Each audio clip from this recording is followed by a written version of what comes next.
Good evening and thanks for joining us tonight for 23 ABC News at 6. I'm Jessica Harrington. Tonight's top stories. The 2020 presidential race now heading to Nevada. A look at what early voting is already showing when it comes to the battle to be the Democratic Party frontrunner.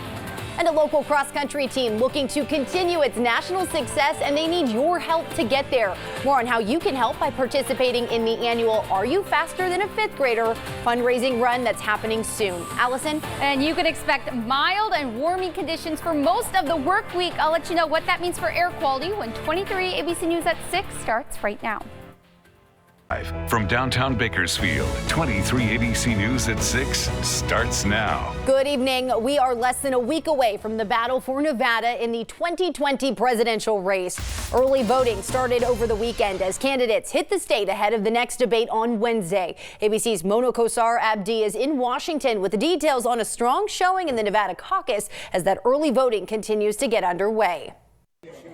With early voting underway in Nevada, the Democratic presidential candidates are making a big push to win over residents ahead of this closely watched caucus. Pete Buttigieg riding a wave of momentum from his strong showings in Iowa and New Hampshire, taking a swipe at President Trump in front of a crowd of veterans in Reno. But one of the benefits of having served is that you've seen worse forms of incoming than tweets full of typos. Earlier in the day, the former mayor releasing a new ad, sending a nod to Latino voters who make up a third of the population. Senators Amy Klobuchar and Elizabeth Warren also running Spanish ads in Nevada markets. Joe Biden counting on a comeback in the state, stressing that a vast majority of the population from diverse backgrounds haven't weighed in on the competition. Nevada's not been heard from yet.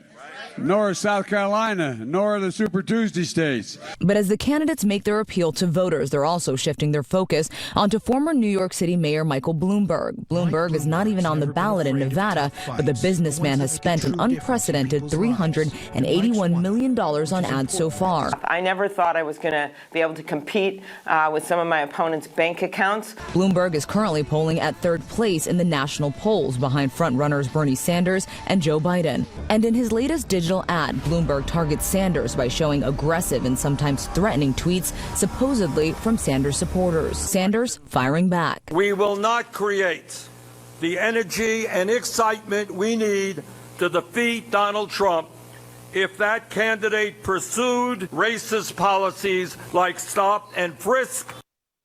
And Nevada is the first and only caucus state to hold 4 days of in-person early voting for those unable to do so on Saturday. On day one, 56% of early voters were first-time caucus goers. Mona Kosar Abdi, ABC News, Washington.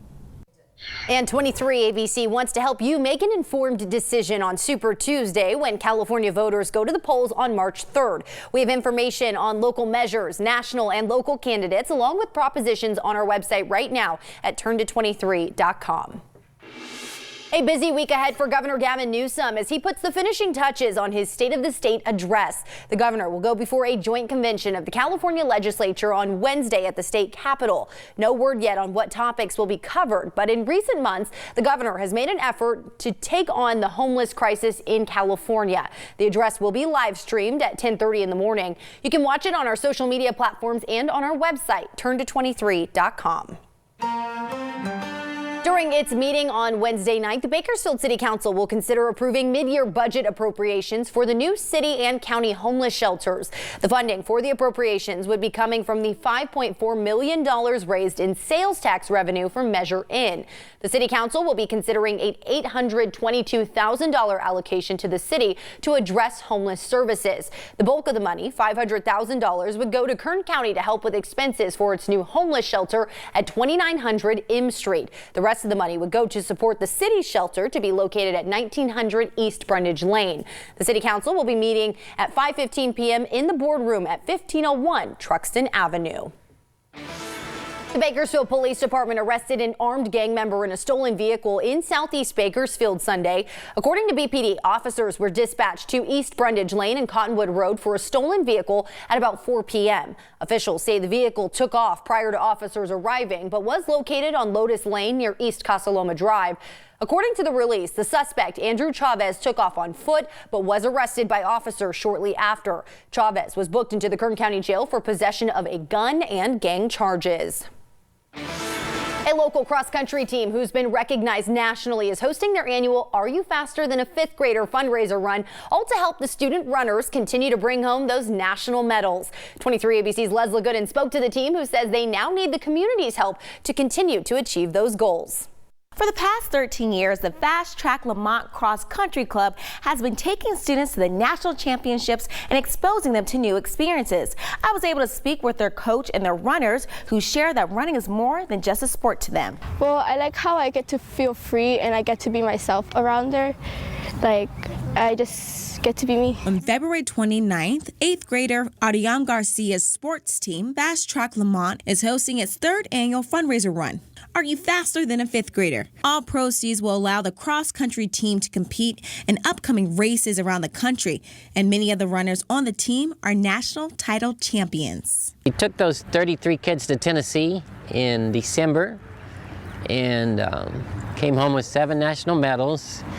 And we also came home owing about $5,000. So this race could help pay our debt and get us started for the new year, because next year we hope to travel to Florida. The race will include a 2-mile and 4-mile run at Piles Boys Camp, where the Fast Track Lamont team will compete with adults for the win. Coach Hatley says only once has an adult outrun one of his students in the race. His students say they couldn't achieve their medals without their coach. He really puts in a lot of effort to do this for us. He's really good. He's really communicated. He does things in time. He passes papers out.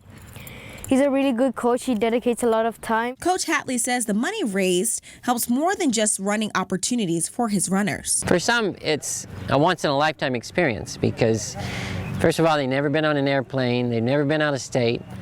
Sometimes we've gone where it snows and they don't get that much here. And so, and we try to do more than just we go to museums. The coach says that some of his athletes have gone off to receive cross-country scholarships to attend college, and several students placing at the national level. Are you faster than a 5th grader? The run will kick off at 9 a.m. on February 29th, and registration ends on the 26th. For more information, be sure to head to our website, turn223.com. For now, in studio, Leslie Gooden, 23 ABC News, connecting you.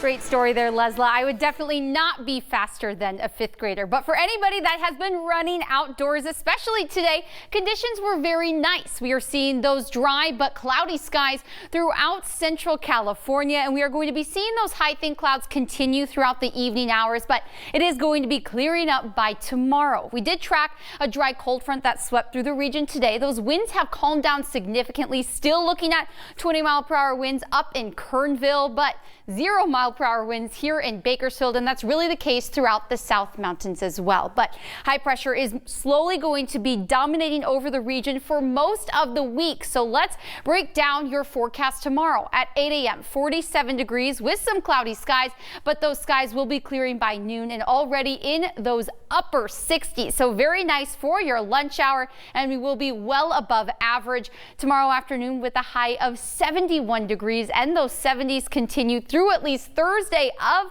this week, but then we are tracking a slight dip in those temperatures. I have more details on the potential for some rain in Kern County coming up next. Next month, the clocks will spring ahead, and many lawmakers across the country are pushing for them to stay there. Adjusting to daylight saving time has been blamed for spikes in heart attacks and car accidents as people get used to a new sleep schedule. A survey from the Associated Press shows 70% of Americans want to put an end to switching the clocks. So far, a handful of states have passed bills to do so. In the past, President Trump has tweeted his support for making daylight saving time permanent. Congress would still have to approve a measure to make it a nationwide rule. A manufacturer is recalling thousands of ceiling fans after reports that the blades can fly off and cause injury. About 70,000 fans sold only at Lowe's are being recalled. The fans were sold the Harbor Breeze 48-inch Santa Anta ceiling fans between May 2014 and January 2016. So far, the manufacturer has received 210 complaints about the blades coming off. The Consumer Product Safety Commission says in 10 cases they caused injuries. The commission says people who have the fans should stop using them and contact Fan-Em Industries. This week, Cal State University Bakersfield is getting ready to hold its own version of the popular reality show Shark Tank. This is happening again after its first run last year was successful. The university is holding what it calls the Techstars Startup Weekend.